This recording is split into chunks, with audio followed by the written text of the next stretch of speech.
이 시간에는 우리에게 회개할 기회는 과연 얼마나 남아있을까라는 제목으로 함께 말씀의 은혜를 나누기로 합니다.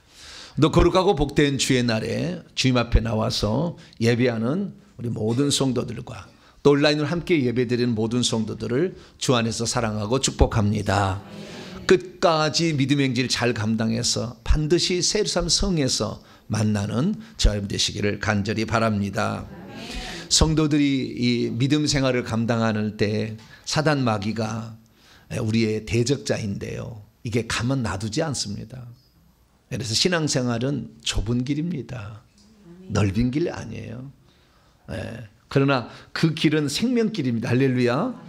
그리고 성령이 우리와 함께하기 때문에 세상이 줄 수 없는 기쁨과 감사와 만족이 거기에 있습니다.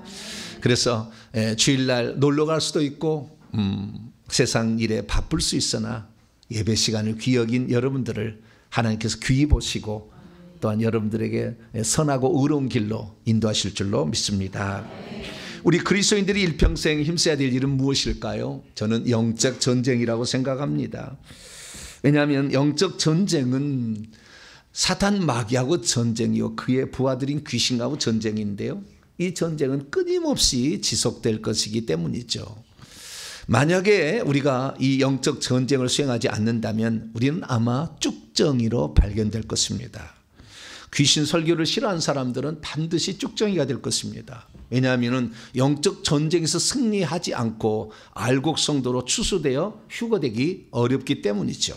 휴거가 된 다음에는 가슴을 치고 통곡할 겁니다. 내가 그때 왜 말씀을 듣고 깨닫지를 못해서 세상을 적당히 살았을까. 하나님께서 주의 종을 통하여 들려주신 말씀을 하나님의 말씀으로 듣지 않은 채 세상을 사랑하고 나에게 또 기회가 주진 않을까 뒤로 미뤘을까. 안타까움을 우리는 갖게 될 것입니다. 그래서 우리는 미리부터 하나님 말씀을 잘 듣고 하나님의 뜻에 따라 여러분의 영혼의 미래를 잘 준비하는 복된 성도가 되길 바랍니다. 자, 그럼 우리는 이런 악한 영들과 싸우는 영적 전쟁을 언제까지 치러야 될까요? 간단히 말씀드릴 수 있습니다. 첫째는 죽을 때까지. 개인적 종말. 우리는 죽을 때까지 이 귀신은 우리를 천국 가도록 밀어주지 않을 거거든요. 어쨌든 끌어다가 지옥에 던질 거니까 우리의 전쟁은 죽을 때까지 계속되는 거예요. 그런데 죽기 전에 주님이 와버리면 우주적 종말? 그러면 그때 종말이 되겠죠. 끝나겠죠. 그래서 우리가 죽든지 주님이 오든지 둘 중에 하나다. 이게 바로 영적 전쟁의 마지막 시기인 거예요. 그러면 주님이 오실 때까지 영적 전쟁을 할 때, 영적 전쟁에 승리할 때는 언젠가? 영적 전쟁을 치렀을 때 승리할 수 있는 날은 언제까지인가? 그건 주님의 재림의 때까지 말하기는 곤란해요. 왜냐하면 이 마지막 시대는 악의 영들의 화신인 사탄이 올라와서 지배하는 마지막 때가 있거든요. 대환란의 시기가 우리에게 기다리고 있기 때문이죠. 그래서 우리는 재림의 날이 우리가 영적 싸움에서 승리할 수 있는 그날까지가 승리할 수 있는 날이다, 이 생각을 내려놓아야 합니다. 그 전에 끝날 거예요. 그래서 우리는 영적 전쟁에서 승리할 수 있는 나날이 얼마나 되는지를 계산해보고 지금 내가 어디 위치에 있어야 될 것인지를 자기 자신으로 추론하며 준비를 해야 될 줄로 믿습니다. 그래서 영적 전쟁의 시기가 오늘 제가 말씀을 통해서 여러분이 말씀을 드릴 거예요. 아마 설교가 끝난 시간에는 깜짝 놀라가지고 아마 군대 2등병 수준이 될 거예요. 왜냐하면 군대 가면 2등병이면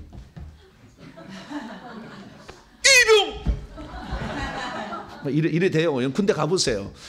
여자들 안 가보서 잘 모르지만 남자들은 군대 가면 2등병이 제일 힘들어요. 왜냐하면 군기 잡힌 척도 해야 돼요. 그러지 않으면 이상한 취급이에요. 그래서 일부러 군기 잡힌 척 해야 돼요. 시선도 딱 15도로 딱 맞추고 딱 있어요. 바로 이렇게 막 이렇게 해야 돼요. 아마 설교가 끝나면 전부 이렇게 2등병이 아마 될 거예요. 아마 지금의 시기가 어느 시기인가 이걸 알게 될 거예요. 자, 그러면 이 영적 전쟁을 수행했을 때 이길 수 있는 시기는 회개를 통해서만 성공하잖아요. 그렇기 때문에 영적 전쟁에서 이길 수 있는 시기는 회개할 그 기회하고 맞물려 있다는 걸 알 수가 있고요.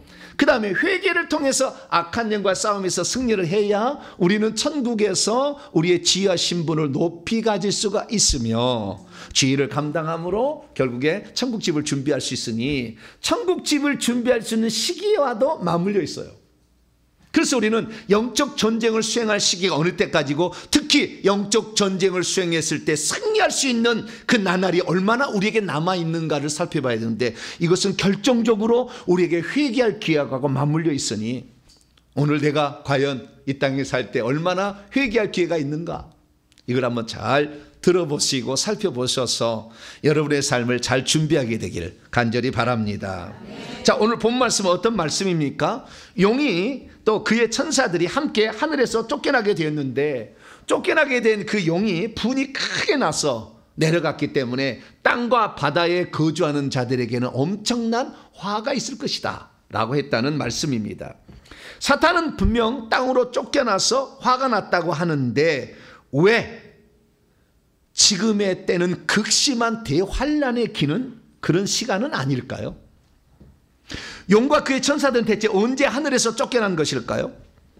우리 그리스도인들이 귀신과 싸움에서 귀신을 쫓아낼 수 있는 시기는 어느 때까지로 정해져 있는 것일까요? 우리 그리스도인들이 귀신과 영적 전쟁을 치러서 이길 수 있는 시기는 과연 어느 때까지로 하나님이 정해놓은 것일까요? 우리 그리스도인들이 회개할 수 있는 시간은 무한대일까요? 아니면 어느 시간에 마감되는 시간이 우리의 인생에 찾아오는 것일까요? 지금 우리는 말세의 시대를 살고 있습니다. 왜냐하면 우리가 살아서 주님을 볼 수 있는 시기에 살고 있기 때문이죠. 이건 성경은 아니까 믿지는 마십시오만은 저는 길어봐야 20, 30년이다. 주님의 오실 때가. 그러니까 여러분의 나이가 지금 60살이라 그러면 80, 90살이 되기 전에 주님 오셔요. 기다려보세요. 저 개인적 믿음이에요, 이것은. 이것은 성경이 아니니까 안 따라가도 돼요. 그러나 20년? 이거 어렵다고 봐요.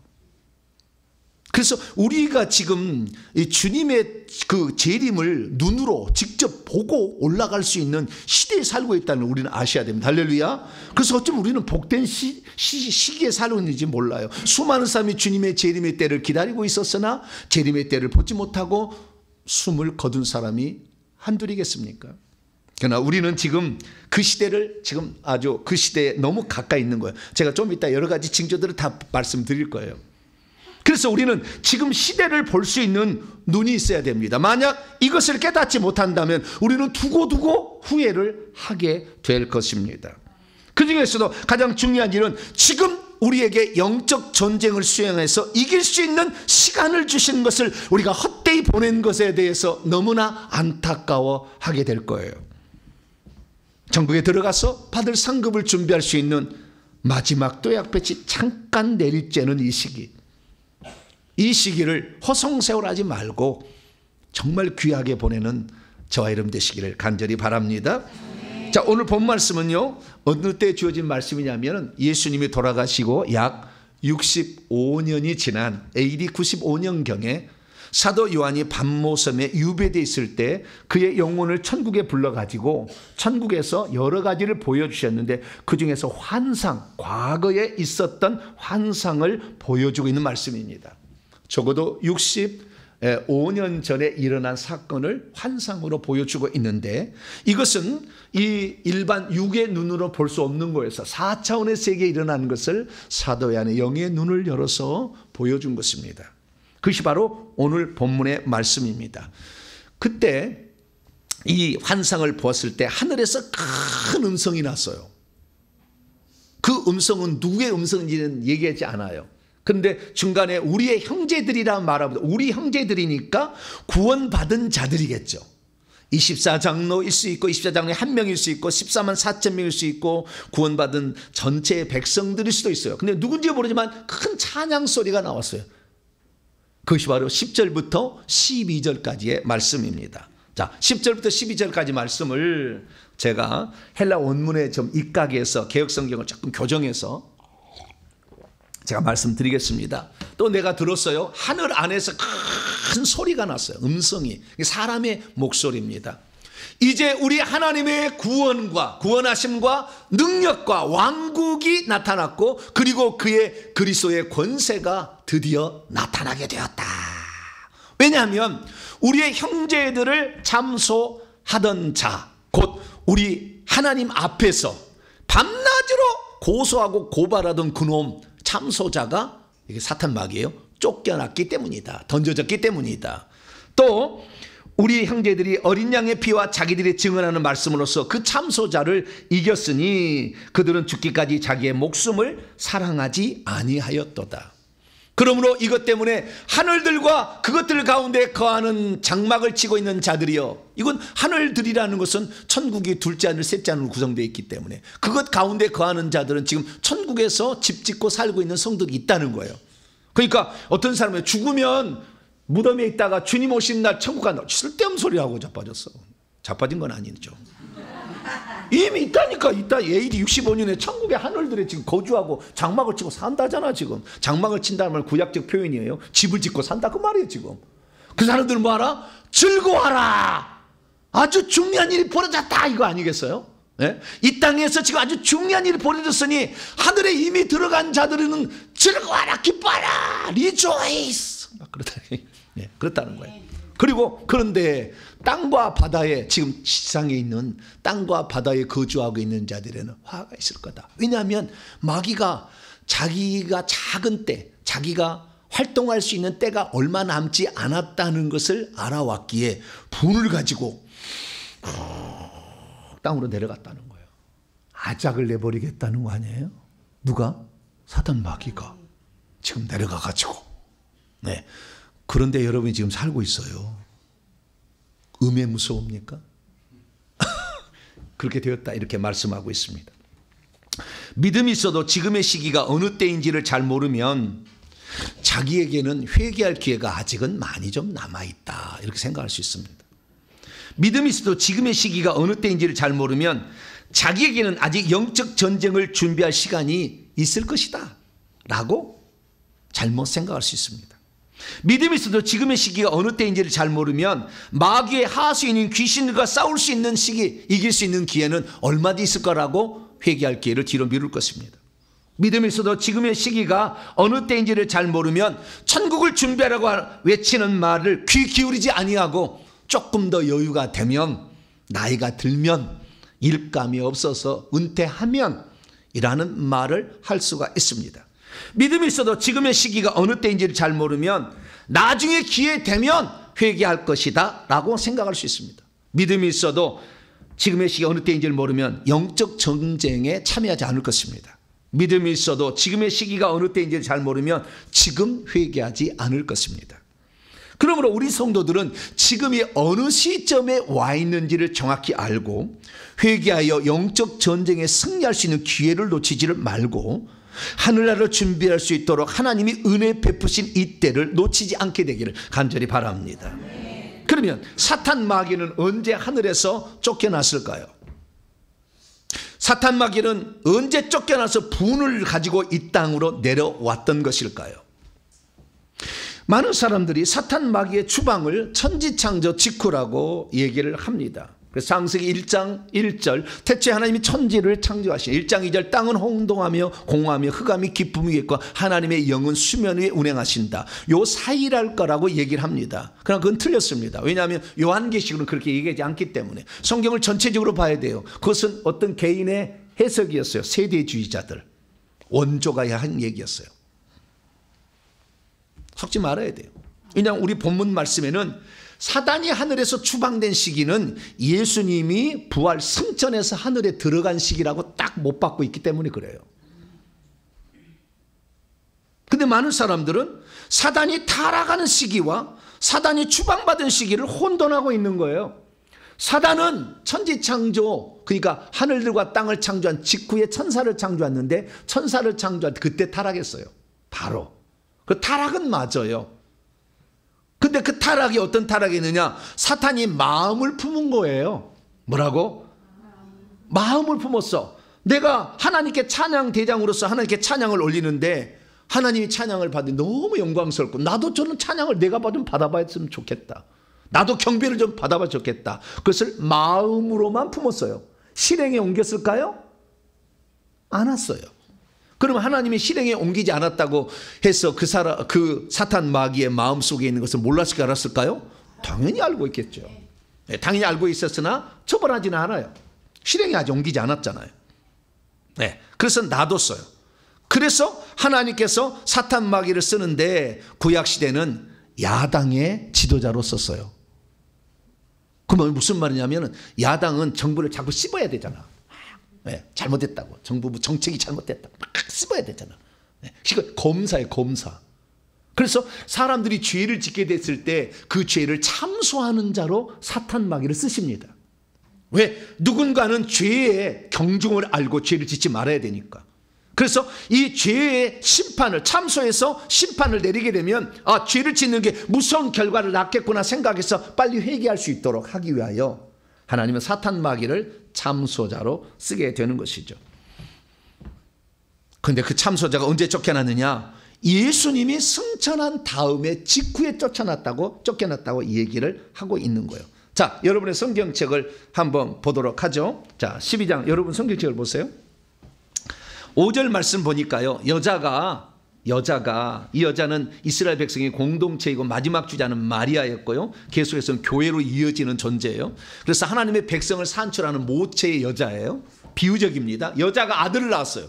그 아들은 누구냐? 이는 장차 철장으로 만국을 다스릴 남자아이라 그 아이를 하나님 앞과 그 보좌 앞으로 올려가더라. 그래서 이 아이는 이 땅에 오신 예수 그리스도를 상징해요. 그래서 예수님이 이 땅에 오셔서 승천하신 다음에 그리고 무슨 일이 있었느냐? 7절 보니까 하늘에 전쟁이 있어서 미가엘과 그의 천사들이 용과 더불어 싸울 때 용과 그의 천사 함께 싸웠지만 이기지 못하여 하늘에서 있을 곳을 얻지 못하고 쫓겨나게 되었다. 이렇게 얘기하는 거거든요. 그러니까 예수님이 부활 승천하신 다음에 그 다음에 사탄 마귀가 하늘에서 쫓겨났다. 이렇게 말할 수 있게 되는 것이죠. 그러면 사탄 마귀는 이런 쫓겨나는 과정에 어떤 절차를 밟았을까요? 사탄 마귀는 구약시대부터 자기의 왕국을 꿈꿨어요.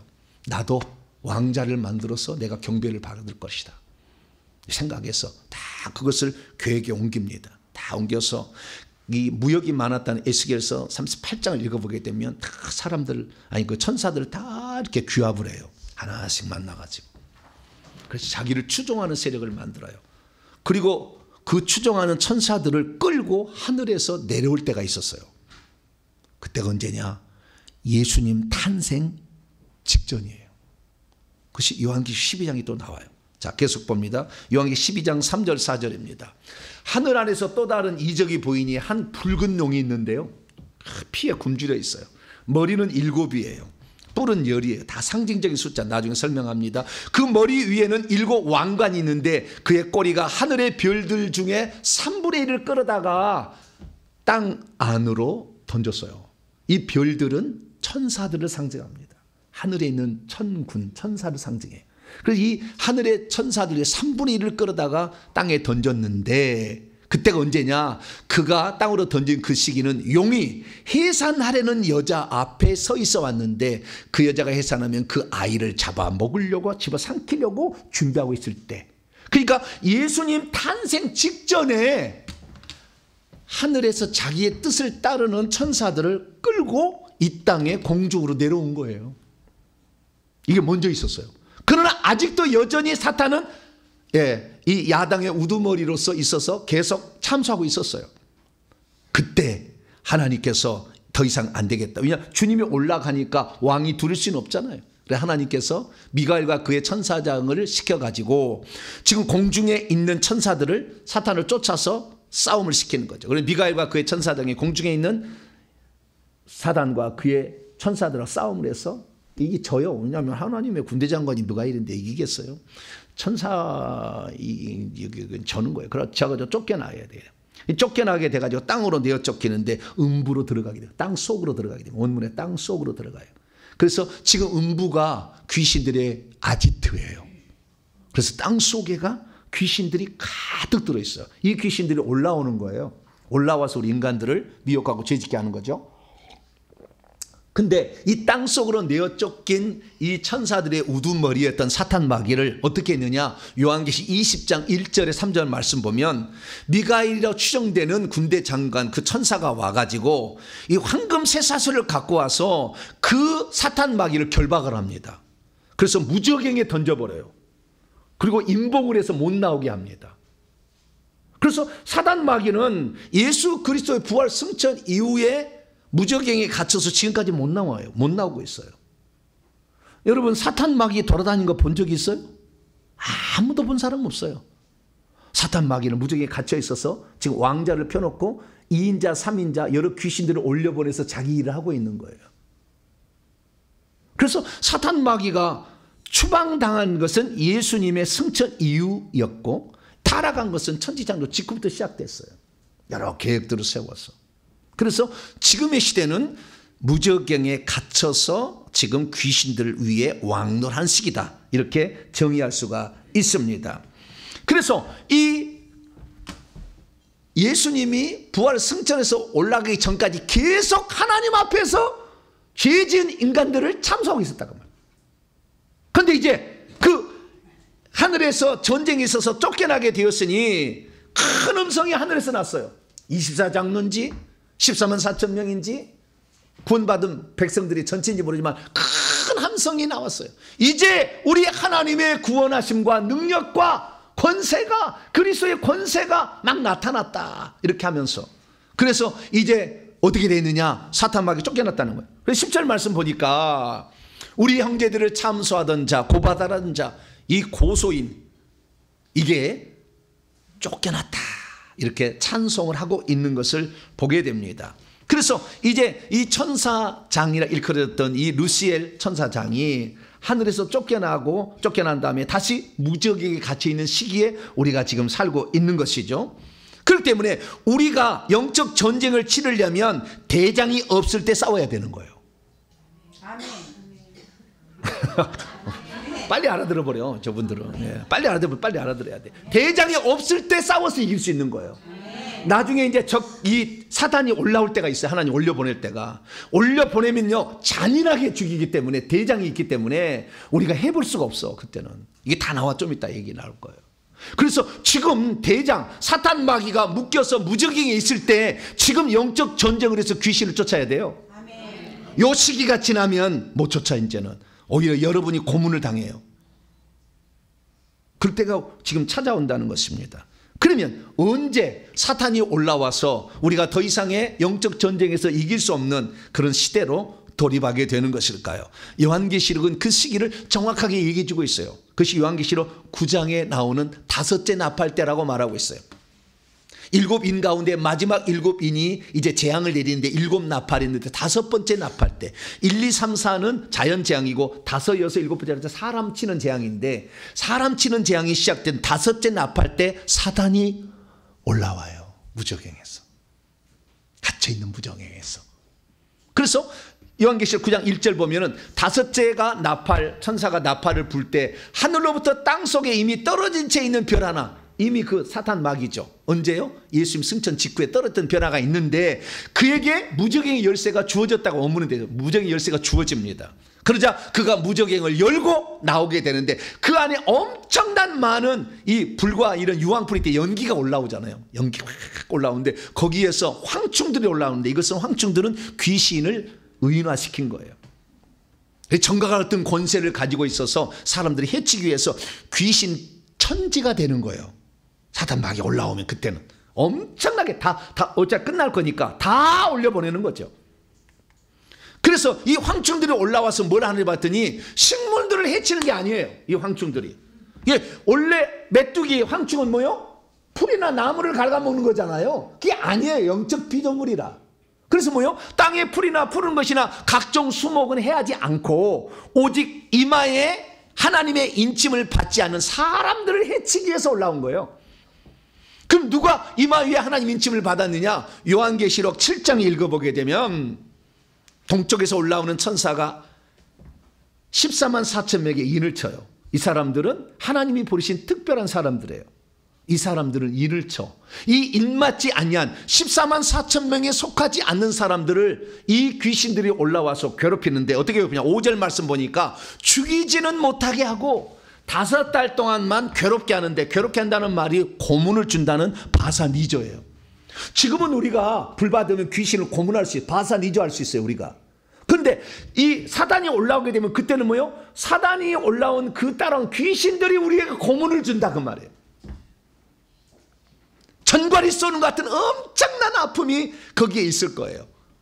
그래서 그때 당시에는 귀신을 이겨볼 수가 없어요. 그래서 엄청난 고통의 때가 우리를 지금 기다리고 있는 거예요. 그러면 그렇게 해서 신앙을 지키기가 쉽느냐? 쉽지 않아요. 그래서 성경은 뭐라고 했느냐?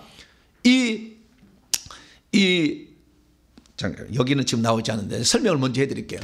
이 성도들이 그때는 인내해서 목숨을 걸고 주님을 섬기다가 죽임을 당해야 된다는 거예요. 그때가 되면, 대환란 때가 되면. 그 대환란 때가 되기 전에 빨리 회개해서 귀신도 빨리 쫓아야 귀신이 없어야 공격을 못하지, 나를. 회개하실래요? 안 하실래요? 안 하고 귀신을 팍팍 모시고 있으면 아주 그날 아주 좋을 거야. 아주 고문이 뭔지를 그냥 확실히 경험하게 되는 그런 날이 올 거예요. 그렇기 때문에 우리 그리스도인들이 마귀에게 눌려있는 이 시기 눌려있지만 지금 귀신을 쫓아낼 수 있는 강력한 권세와 능력을 주는 이 시기를 헛되이 보내서 안 된다 그 말이에요. 그놈이 올라오면 안 된다 그 말이에요. 그때부터는 때는 늦으리야. 그래서 지금 해야 되는 거예요. 사탄 마귀가 무지에 올라오기까지 여러분들, 그러면 귀신을 어떻게 쫓아낼 수 있냐? 회개가 아니고서는 안 되더라는 거예요. 제가 해보니까. 회개할 기회는 지금밖에 없다 그 말이에요. 할렐루야.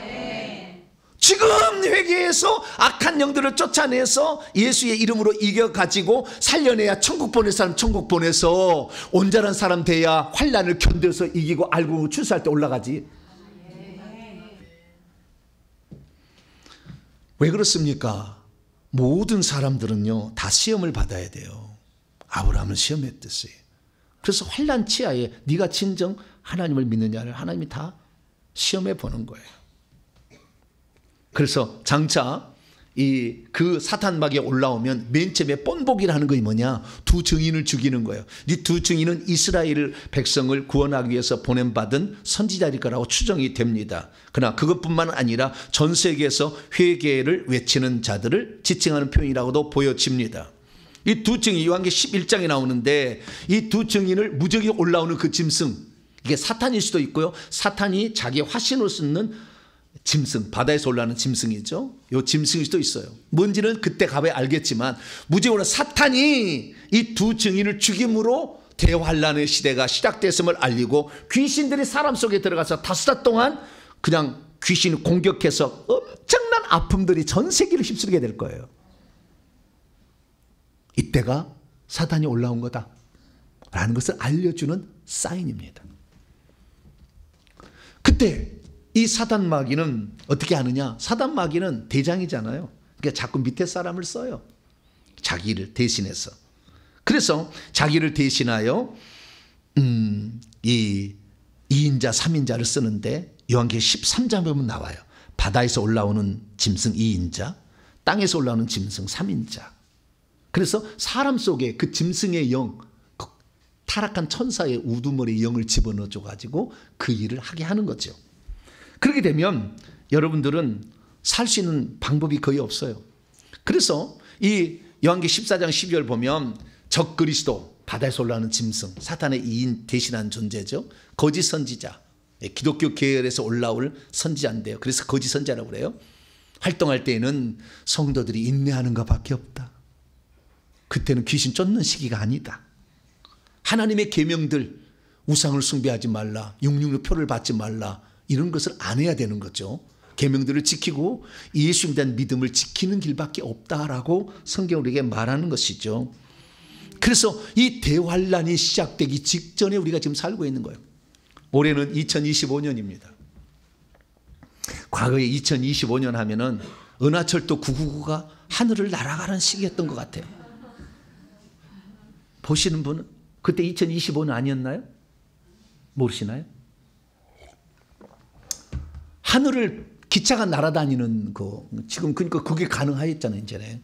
예, 그런 시기에 지금 우리의 관 2025년 올까 하는데 20년 왔어요, 지금. 그러면 우리는 지금 2025년의 시대를 어떤 시기로 지금 살아가고 있는 것일까요? 저는 한마디로 이렇게 얘기합니다. 2025년은 적그리스도, 사탄 마귀가 무저갱에서 올라오기 직전의 시기다. 이렇게 저는 정의하고 싶습니다. 사단 마귀는 올라와서 두 증인을 죽일 것이고, 그리고 자기를 대신하여 화신으로서 적그리스도, 밭에서 올라오는 짐승에게 권세를 줄 겁니다. 그래서 그 권세를 받은 자가 결국에 능력과 권세를 받아서 이 예수 믿는 사람을 잔인하게 죽일 거예요.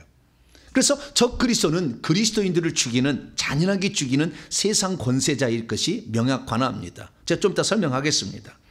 그래서 우리는 이 바다에서 올라오는 짐승에 의해서 성도들을 다 죽이는데, 이 죽일 때 이 사람이 누군지를 알아야 돼요. 그래서 요한계시록 13장을 제가 쫙 요약해서 말씀드리면, 적그리스도는 이런 자예요. 사단의 화신인, 그래서 성도를 죽일 자가 누군 자, 이것은 13장 요약해보면, 첫째는 바다에서 올라오는 짐승이 합니다. 13장 1절에 바다라는 것은 뭘 말하느냐, 대제국, 거대한 바람을 일으키는, 그리고 또 바다를 끼고 있어. 항상 신기해. 실제이기도 하고, 그 다음에 거대한 바다의 폭풍을 일으키는 대제국을 말해요. 그 대제국의 머리가 바로 이 짐승 거짓 선지자가 될 겁니다. 둘째는 뿔이 열이며 머리가 일곱으로 사단과 똑같은 모습을 하고 있어서 사단의 화신으로 일컬어질 겁니다. 영은 자신의 능력과 보좌와 권세를 그에게 주기 때문에 세상 사람이 그를 따르며 막 사람들이 추종하는 대단한 사람이 될 것입니다. 그리고 그는 세 번째로 그리스도인이 절대 될 수 없습니다. 그는 이방인이어야 합니다. 왜냐하면 세상 대제국에서 올라와야 된다고 말하고 있고, 신성 모독의 말을 계속 한다고 했기 때문에, 뿐만 아니라 성도들과 싸워서 죽여 없앤다고 얘기했기 때문에 이것은 이방인이어야 합니다. 어떤 사람은 지금 트럼프 대통령이 적그리스도 얘기하는데 말도 안 되는 얘기를 하고 있어요. 몰라, 지금 잘 몰라. 너무 몰라, 지금. 그거 아니에요. 트럼프는 이방인이 아니에요.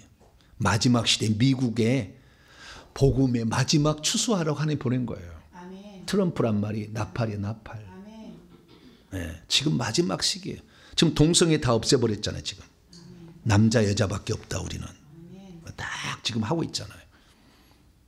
어쨌든 지금 이방인이어야 된다는 그 적그리스도는, 뿐만 아니라 가장 중요한 것은, 힌트는 이 대제국의 장차 마지막 적그리스도로 등장할 인물에 대한 사도 요한이 본 환상이에요. 그건 뭐라고 되어 있느냐, 요한계시록 17장 8절 보면 그 적그리스도, 그 짐승은 전에 있었는데 지금은 없지만 장차 무적으로부터 올라올 자다.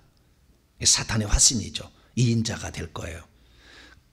그 자가 아니다. 근데 그 자에 설명이 나와 있어요. 17장 9절부터 보면 그 머리가 일곱이라고 했잖아요. 사단도 머리가 일곱이고 뿔이 열이라고 했는데 그 똑같아요.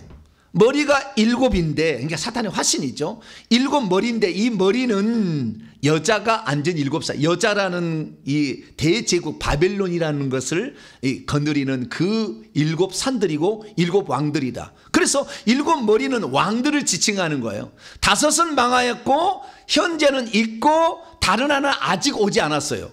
그러니까 현재 여섯 번째는 있고 일곱 번째는 아직 오지 않았는데 때가 오면 올 것인데요. 그런데 전에 있었다가 지금 없어진 그 짐승, 그래서 장차 마지막 시대에 장식할 그 짐승은 일곱 번째에 속해서 마지막 여덟 번째로 나타난 대제국의 머리다. 이렇게 요한계시록 17장에 말하고 있는 것입니다. 그러면 지금까지 전 세계를 지배했던 대제국은 어떤 제국이 있었고 어떤 왕들이 있었습니까? 그것은 이 애굽, 아수르, 그 다음에 바벨론, 느부갓네살, 메데와 파사, 고레스, 그런 계열이죠. 그 다음에 헬라 제국. 그 다음에 지금 있는 것은 여섯 번째. 요건 다섯 번째 제국이 있었고, 여섯 번째 지금 있는 제국 로마 제국이요. 그리고 로마 제국에 도미시안 황제였는데 이것을 표현하기가 곤란하니까 666이라고 표현을 했어. 자, 어디간 이 지금 짐승이 올라와 있는 6번째고 곧 있으면 7번째가 온다는 거예요. 7번째가. 근데 그 7번째 속했던 자가 머리가 상하여서 잠시 죽은 것 같았으나 다시 살아나서 8번째 제국의 머리가 된다는 거예요. 그래서 과거의 많은 해석들은 적그리스도는 로마 제국에서 다시 일어날 것이라고 추정했어요. 그래서 이 5번째 제국, 아니 6번째 제국이죠. 로마 6번째 제국 다음에 7번째 제국은 로마 교황이다, 바티칸이다 이렇게 얘기를 했다고요. 근데 그럴 수는 없어요. 왜? 이방인이 하니까. 불가능한 거예요. 그리고 요한계시록 9장과 16장을 읽어보게 되면 이 인류의 3분의 1을 없애는 대제국은 유프라데 강에서 나온다고 딱 돼 있어요. 6번째 나팔재앙, 6번째 대접재앙은 유프라데 강을 중심으로 나온다. 그렇기 때문에 미국 될 수 없어요. 안 돼요. 트럼프 아니에요. 그래서 우리는 전 세계를 지배했던 7번째 로마 시대에 아직 없었던 앞으로 나올 거예요. 그 제국이 누군지를 봐야 되는데 이 제국이 바로 이 제국입니다. 로마처럼 전 세계를 지배했어요. 지중해 연안의 모든 국가들을 섭렵했습니다. 약 600년 동안.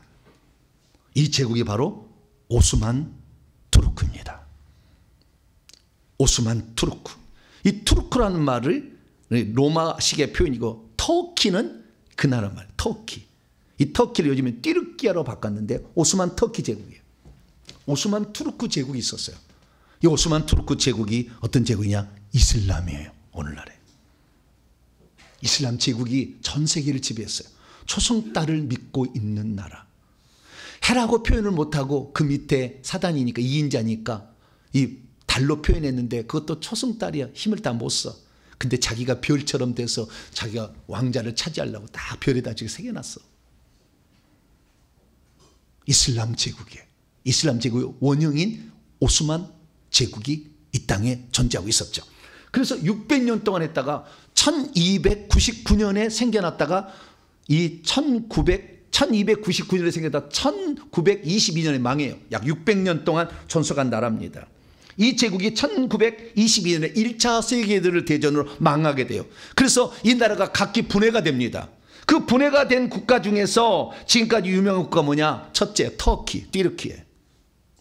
지금도 자기가 오스만 터키의 1인 왕자 자리를 차지하기 위해서 유럽하고 계속 이렇게 왔다 갔다 했잖아요. 두 번째는 이란이에요. 이란. 세 번째는 사우디아라비아. 네 번째는 지금 전쟁 터지고 있는 팔레스틴이에요. 이 사람들이 바로 오스만 터키의 후손들입니다. 근데 전부 어떤 사람입니까? 다 이슬람 세력이죠. 이슬람 세력이 있었어요. 그런데 이게 망했잖아요. 1차 세계대전 때. 그래서 뿔뿔이 흩어졌어요. 그래서 지금 각자가 나라가 되었어요. 그렇다면 이 7번째 제국이 다시 8번째 제국을 만들어야 되는데 누가 만들겠느냐? 이란이 만들겠어요? 아니면 사우디아라비아가 만들겠어요? 저는 사우디아라비아라고 추정합니다. 왜 그러느냐? 사우디아라비아는 이슬람의 성지가 메카, 메디나 두 개 가지고 있어요. 그럼 이슬람의 종주국이라고 이란과 둘이 싸우잖아요. 시아파, 수니파 싸우잖아요. 그렇듯이 여기에는 둘 중에 하나예요. 근데 이란은 나는 안 된다고 봐요. 이란 안 된다고 봐요. 이란은 한때는 메데와 페르시아 쪽에 있었잖아요. 그 나라의 후손이잖아요. 근데 메데와 페르시아가 한때는 하나님을 이렇게 잘 섬길 때도 있었어요. 그렇기 때문에 여기는 아니라고 봅니다. 그럼 사우디아라비아가 왜 유력할 수밖에 없느냐? 사우디아라비아가 지금 엄청난 속도로 성장하고 있기 때문에 그렇습니다. 그래서 저는 이 적그리스도가 사우디아라비아의 나중에 지도자가 될 것이라고 추정해 봅니다. 왜 그렇습니까? 여러분은 잘 알지 못하지만은 여러분 지금 이 사우디아라비아에서 무슨 계획하고 있냐면 사우디아라비아 북쪽에 경상남북도를 합친 그 지역에 네옴시티라는 것을 만들고 있어요. 그 네옴시티는 비전 2030이라고 해서 2030년까지 이 계획을 추진한다는 것인데요. 이 네옴시티라는 것은 이 사우디아라비아 북쪽에 가장 살기 좋은 도시를 한번 만들어 보자. 최첨단의 기술. 아예 공중 부양으로 가는 거하고 지하철만 가는, 그래서 이 차가 없어요. 차가 없는 도시를 한번 만들어 보자. 더 라인이라는 프로젝트예요. 그래서 이 일직선으로 되어 있는 저기를 도시를 만들어, 이게 200m예요 폭이. 그게 마을을 만들어 가지고 수백 킬로를 만들자는 거예요. 그래서 이 사우디아라비아 사람들을 거기에 살게 하겠다는 거예요. 그리고 지금 더 라인을 만들게, 더 라인 밑에는 경제 상업도시, 뭐 관광도시 관광도시는 더 위쪽이에요. 트로제나라는 북쪽인데 그거 하고 지금 시내산이 있는 자리예요. 라오즈산. 그 트로제나라는 곳에다가 관광지를 만들려고 했는데, 이 관광지를 어떻게 만들려고 했느냐, 이 관광지를 스키를 탈 수 있는, 그러면 아니 더운 나라가 무슨 얼음이 어디 있어요. 다 인공으로 만든대요. 인공으로 만든 눈을 만들어 가지고 스키장을 만드는데, 이 프로젝트를 감행하다가 결국에 따낸 게 뭔지 아세요? 따낸 게 뭐냐면은 2029년 4년 남았어요. 네옴에서 동계 아시안 게임을 개최하기로 이미 따놨어요. 사막 한가운데 그냥 뜨거운 도시에다가, 뜨거운 땅에다가 동계 아시아 게임을 합니다. 그러니까 지금까지 항상 아시안 게임은 동남아 오른쪽에서 했는데 서쪽에서 처음 하는 거예요. 사우디아라비아도 동남아 아시안에 속해가지고 아시안 게임을 한다고, 반드시 한다고 따놨다니까. 지금 결정됐다니까요. 여러분, 거기가 이 트로제네라가 있는 그게 바로 시내산 바로 옆이에요. 바로 옆에 가지고요. 여러분, 지금 시내산이요, 그 밑에까지 고속도로를 작년에 다 닦아놨어요. 절대 못 갔어요. 예전에는 모래 받쳐가지고. 근데 여기에 트로제나 프로젝트 때문에 시내산이 길이 열렸어요. 그래서 시내산 앞에 금송아지 만든 그 자리 앞에서 관광객들이 지금 돈만 주면 갈 수가 있어요. 네, 좋은 시대예요. 한번 가볼까요? 라오즈산에 뒤에 보이는 라오즈산을 가봐야 되는데, 네, 시내산을 가는 거예요. 근데 이 동계 아시안 게임을 개최하는데 이것뿐만이 아니에요. 그러면 언제 적그리스도가 이 앞에 등할 것이냐? 저는 2023년이 중요한 시점이라고 봅니다. 왜냐하면 네옴시티를 어느 정도 완공한 시기가 2030으로 잡고 있기 때문이죠. 뿐만 아니라 2029년에 동계 아시안 게임을 한다고 했고요. 뿐만 아니라 30년이 되면은 사우디아라비아 수도 리야드에서 세계 엑스포를 개최하기 결정해 놨고요. 뿐만 아니라 2034년이 되면 피파 세계 월드컵을 리야드에서 한다고 결정해 놨어요. 그러니까 앞으로 이 몇 년 지나면은 모든 세계의 관심이 다 사우디아라비아 다 가게 돼 있어요. 더욱이 놀라운 사실은 뭐냐? 이 이슬람 제국이 전 세계를 지배할 수밖에 없는 구조로 지금 가고 있는 이유가 어디에 있느냐? 기독교 국가라고 자처하는 모든 나라들은 자식을 안 낳아요. 동성애 즐기기 때문에. 자식이 없어, 자식이. 젊은이가 없어요, 다. 교회가 텅텅 비었어요. 지금 동탄명성교는 좀 약간 예외예요. 네. 젊은이가 없어. 교회가 노인밖에 없는. 서울, 영국, 프랑스, 독일 다 가봐요. 미국도 그렇습니다. 다 텅텅 비가고 있어요. 기독교 국가는 다 지금 노인만 있고 젊은이가 없어요. 그런데 얼마나 웃기느냐? 사우디아라비아는 35세 미만의 인구가 사우디아라비아 70%예요. 왜 그렇게 돼 있느냐? 사우디아라비아는 부인을 4명을 둘 수가 있어요. 합법적으로. 새끼를 많이 깔아. 우리가 이 이슬람 종교를 퍼뜨리려면, 우리가 이기려면 기독교는 이것밖에 없다 해가지고 이 4명의 부인을 둘 수 있어가지고요. 그 자식을 낳잖아요. 지금 대한민국 서울대 연세대 다 장학금 다 보내줍니다. 다. 모든 거 장학금 다 보내줘요. 그래서 지금 그 인재를 키우고 가지니까 얼마나 지금 사우디아라비아가 인구가 앞으로 5년 10년 가면 전 세계를 지배할 거예요. 왜? 기독교 세력은 다 없어지니까. 동성애 때문에. 대한민국은 지금 기독교 국가는 아니지만 대한민국은 지금 살아있는데 대한민국도 위태위태해 지금. 나라를 기도를 많이 하셔야 돼요. 그래서 이 이슬람 세력의 지금 이 등장은 결국에 마지막 시대 대제국은 7번째 제국이었던 오스만 터키의 새로운 부흥, 사우디아라비아의 재건, 이것이라고 거의 확실시 되어가고 있습니다. 그러면 그의 머리에 있는 누구냐? 적그리스도는 이 사람일 거라고 추정합니다. 이건 성경이 아닙니다. 그러나 성경에 대해서 해석을 제가 할 뿐이에요. 저희 해석은 따라올 수도 있고 안 따라올 수 있어요. 무함마드 빈 살만 올해 40세입니다. 아주 젊은 사람이에요. 이 사람은 자기 아버지 살만으로부터 7번째 아들로 태어났어요. 그런데 아버지 살만하고 아주 가까웠어요. 어릴 때부터 잘 친해가지고 아버지가 이 사우디아라비아 수도가 리야드인데 리야드의 서울시장이 된 거예요. 그러자 아버지께 들어가서 보좌관을 역임한 다음에 아버지의 신임을 받고 32살에 국방부 장관, 자기 아버지가 왕이 돼요. 사우디아라비아 국왕이 돼요. 나중에. 그래서 시장하다가 국왕됩니다. 국왕이 되자 아버지가 그 아들을 32살 때 국방부 장관에 앉혔어요. 그리고 이어서 조금 있다가 부총리를 앉혔어요. 그리고 2017년에는 왕세자 자리를 차지했어요. 세자가 엄청 많아요. 자식을 많이 낳으니까. 근데 왕세자 자리를 차지한 다음에 총리직을 그에게 맡겼습니다. 그래서 지금 총리 왕세자 일을 하고 있어요. 그는 얼마나 잔인하고도 아주 명석한 사람이냐면 왕세자 자리를 차지하기 위해서 자신의 위에 있는 형들을 다 숙청했습니다. 수많은 왕자들을 감금해서요, 그들에게 충성 맹세를 해서 그들의 재산을 다 뺏었습니다. 그래서 그 돈으로 지금 짓고 있는 거예요. 그는 목적을 위해서는 어떤 수단과 방법도 가리지 않는 잔인함이 배태됐지만 얼굴은 항상 환한 미소입니다.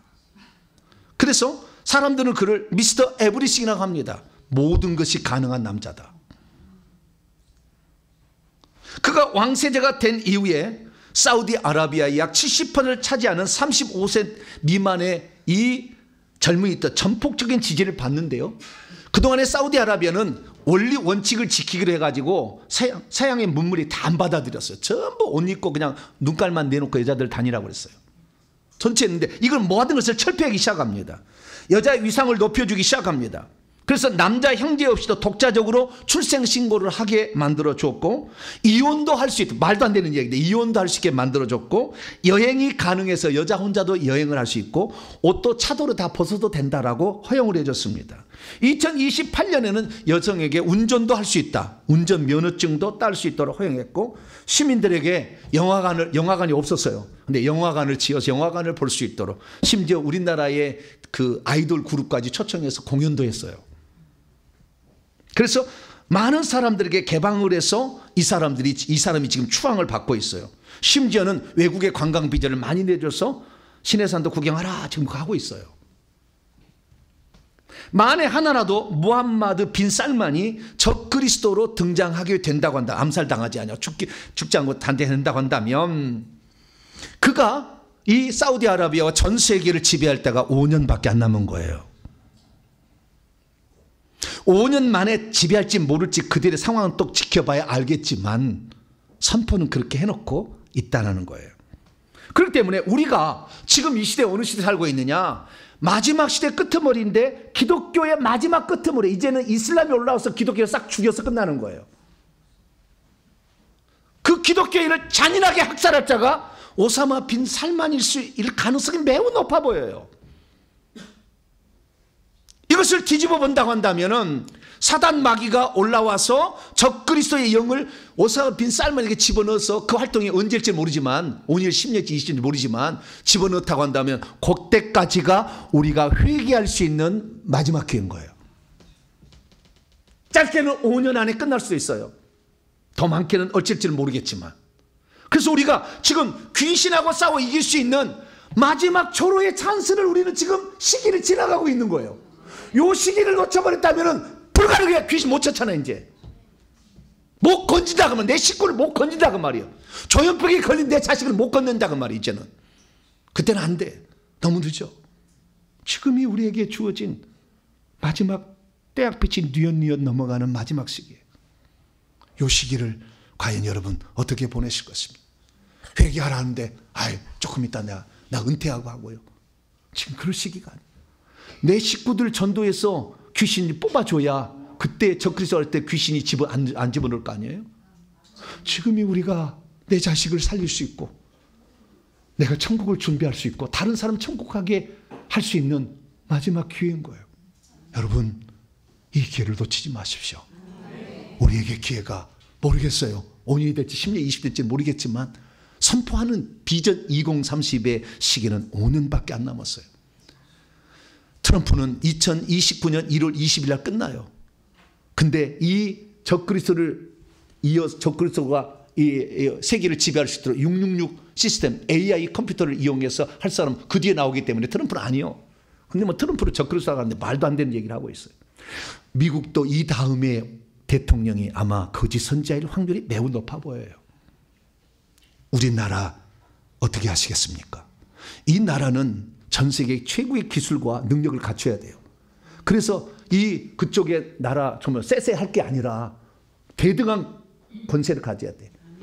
영국이 EC에서 탈퇴했잖아 스스로. 우리는 전 세계 단일 정부에 들어가지 않는다 선포할 수 있는 나라가 돼야 돼. 그러려면 우리가 지금 기독교인들 회개해야만이 하나님 우리나라를 지켜줄 것이고 이 나라가 마지막 때까지 적그리스도 치하에 들어가지 아니하고 살아남아서 복음을 증거할 수 있는 마지막 주자가 될 수 있어요. 그것을 하라고 지금 우리를 회개를 먼저 가르쳐 주시고 지금 천국을 가르쳐 주고 있는 거예요. 자 여러분 이 마지막 기회 놓치지 맙시다. 우리에게 주어진 이 기회를 우리가 활용해서 정말 주님이 기뻐하는 내가 이 민족을 그래서 남겨뒀다.